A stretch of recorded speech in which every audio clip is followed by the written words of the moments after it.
নমস্কার বন্ধুরা, আবার একটা নতুন রেসিপি নিয়ে হাজির হয়েছি। ছোট্ট রেসিপি, ঝামেলা ছাড়া। দেখুন, প্রথমে তেল দিয়ে দিয়েছি, তারপর একটা মতো পেঁয়াজ যেটা আমি কেটে রেখেছিলাম সেটা দিয়েছি এবং একটু ভাজা ভাজা করেছি। খুব বেশি ভাজবেন না। এবার দিয়ে দিয়েছিলাম দুটো ঝিঙে যেটা আমি ছাড়িয়ে কেটে রেখেছিলাম। তারপর দিয়ে দিয়েছি ঝিঙের সাথে কিছুটা কাঁচা লঙ্কা, আপনারা শুকনো লঙ্কাও দিতে পারেন। এবার নুন দিয়ে এটা ভালো করে নেড়ে চেড়ে নিলাম।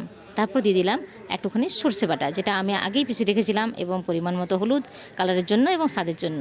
তারপর জল দিয়ে ঢাকা দিয়ে দিয়েছিলাম, যেটা আমি দেখাতে ভুলে গেছিলাম।